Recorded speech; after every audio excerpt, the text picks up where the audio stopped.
Hey guys! I hope that you guys are doing amazing wherever you are in the world. My name is Shikha and I welcome you to my channel.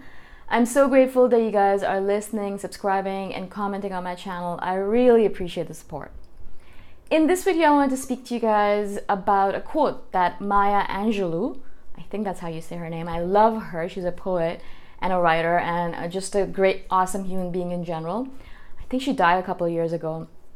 A few years back. Anyways, there's this quote that is attributed to her that is absolutely perfect, and that's something that I want to speak to in this video. And the quote is about how if you have an untold story that's in yourself, the agony of an untold story is too much to bear sometimes. And the agony of an untold story, that statement itself, that phrase, it just really spoke to me. The first time I heard this quote, I was sitting there and I had goosebumps on my body because I thought, yes, that's exactly why I live the life I do, is because of the agony of that untold story, right? So there's a bunch of things I want to speak about this and about my life with regards to it. So I hope that this makes sense to you guys. So Maya Angelou obviously is a beautiful, amazing writer, and she's done a lot of good things in her life, but she had a terrible childhood. If you guys go and read over her childhood and what she went through. But always she had this thing where she wanted to share a story. She wanted to share her life. She wanted to talk about the things that are happened to her in a story format and be able to share her life with the world in that manner, right? And that's exactly where I'm coming from as well. Not that I'm saying that I had a terrible childhood or anything. I had a happy childhood. I have great parents, really nice siblings. I'm lucky. I never had to worry about food. Etc., etc., right? So I had a great childhood, but I always had this desire within me that I wanted to share not only my own story, but also I wanted to share all those imaginary stories that were in my head. I was always the kind of person, and I've told you guys this before, I was always the kind of person who'd be sitting around in a circle with other kids, and I would be making up stories and telling them all of these imaginary stories. So we'd be sitting in a circle at a party, or outside we were playing, and I'd sit down and a bunch of kids would surround me and they'd be like, tell us a story. And I'd be like, all right, cool. And I would just sit there and I would make up a random story out of nowhere. And it would always be something fun and something that encourages them, something with heroes and heroines. And it just came to me. I never had to think about it. It just was, I could do it with the snap of a finger. I mean, I just do it as I was sitting there. And a lot of times, it would just happen randomly. And they'd be like, oh, this story is amazing. And then they'd ask me to continue it the next time around. I'd be like, oh, right, I guess I could. Or I could tell you a new story. Because I always wanted to tell new stories. There's always all of these amazing stories in my head. And my imagination just ran rampant. I had so many stories that I wanted to share with the world. But of course, as time goes on, and I was a child at that point, and as children, we imagine that the world is our oyster. And then we're told little by little that no, it's not. Your oyster is actually this tiny, small, and it's not the world. It's this little space here, and that's all you're allowed to do. And you're not allowed to go outside of that little realm that we've created for you because we want you to be safe and happy and make enough money and things like that. So obviously, when I told my parents that I wanted to become a writer, their thing was, no, you have to become a doctor because you'll make more money that way. You're smart. You're not going to use your brain for your brilliant brain that you've been given. You can't use just to write. You have to become something more important than that.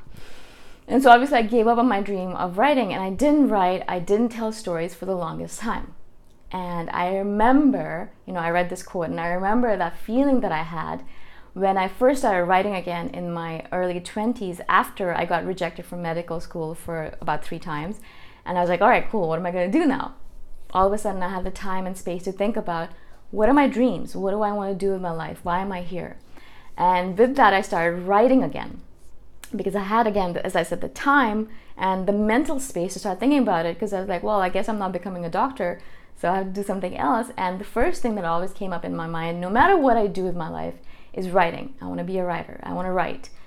I want to write. That's basically it. There's nothing like I want to be a professional writer. There's nothing like I want to be a travel writer. I want to be a blogger. Nothing like that. It's just about I want to write stories. I want to create stories, and I want to tell stories. That's all I want to do. Is I want to use my brain, my imagination to create stories and tell stories. That's all I want to do. I love doing it. It's my favorite thing in the world to do, right? And so I started writing again in my early 20s. I think I would say around 20 maybe, when I was 20. I started rewriting, or started creating again, and writing those stories. And it was as if a floodgate opened up within me. My soul, which had been dead a little bit, I would say, for the past few years, because it wasn't allowed to do what it's supposed to be doing, what it wants to do, which is basically write and tell stories. It wasn't allowed to do that because I was too busy studying and trying to get into med school, studying and trying to get into med school. That was my life. I studied. That's all I did. I studied a lot, and I spent all of my time trying to get A+ to get into med school. I still didn't get in. I wasted all those years of studying. Oh my God, I feel that's one of the reasons when people ask me, should I go to a university? I'm like, no, figure out what you want to do with your life first. Don't waste your time doing something that perhaps you're not even going to freaking use a degree. So why are you wasting your time and money on it? Why? Right? Maybe that's not the best advice to give to people, but if I had to repeat it, I would not go to university. I really would not, guys. Like, it's such a waste of time and money. For me, at least, it was. I wanted to become a writer. I wasted all of this time working on something, working on a degree that I'm partially using it, I guess, the marketing degree. But really, I learned a lot of this stuff on my own. YouTube, seriously, is the university of life right now. You just go to YouTube and you can learn anything you want. And so I started writing again, as I said. I started sharing stories, and my soul, which was dead a little bit, started coming alive again. Right? And it was, all of a sudden, it was like, wow, I feel alive. I don't feel depressed anymore. I don't need to use consumerism in order to dull my senses anymore. I don't need to use alcohol or drugs to do that anymore either. I don't need to go party anymore. I just wanted to sit and write all day long.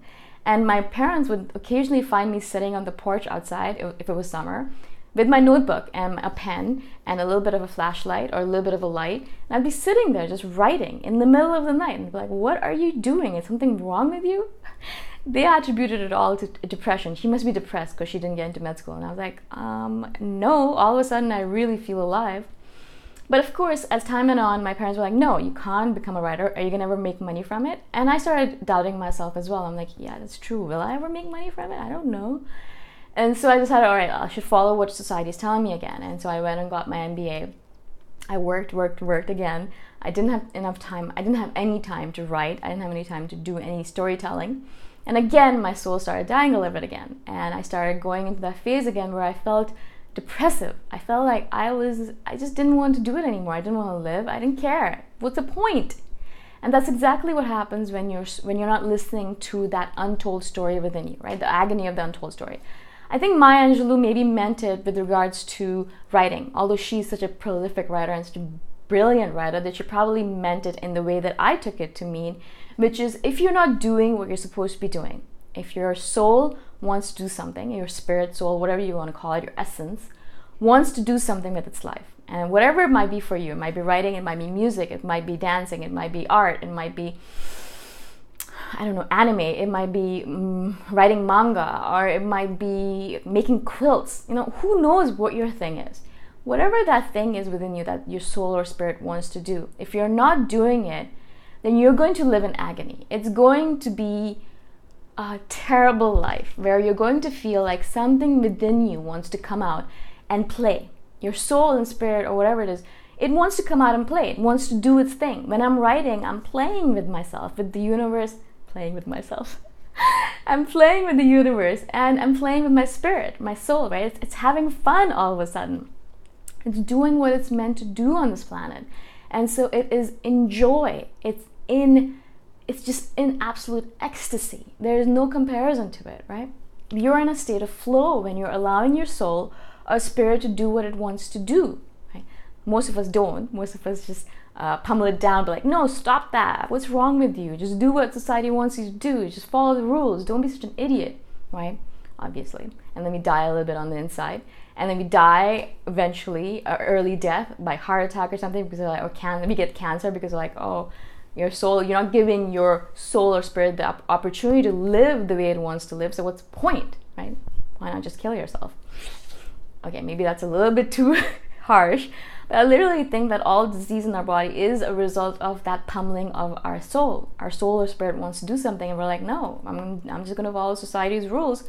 And so little by little, all of these cancerous growths happen in our body, or all of these terminal illnesses kind of manifest, or autoimmune diseases are manifest in our body, because it's telling us, take a look at what you're doing with yourself. It's like a wake-up call. It's trying to warn us that we're doing something stupid. Stop doing that. Start listening to your soul and spirit. Start living the life you're meant to be living. Otherwise, you're going to die an early death, because why bother if you're not living the life you're supposed to be living anyways, right? As you guys can tell, I get really, really excited about this topic. That's okay. I can calm down. Just calm down, Shikha. Anyways, and so as I said, I started writing again, and all of a sudden I started feeling good about myself again. So I obviously did my MBA. I used it a little bit. Still felt like, oh my God, I wasn't living my right life. And eventually, thankfully, I was able to quit my job, and I moved to Chiang Mai because it's cheaper, and I wanted to be able to focus entirely on my writing. And this is what I do right now here. That's one of the main reasons I'm here, guys. It's not because I do love the heat. I don't like the cold. I don't like winters in Toronto.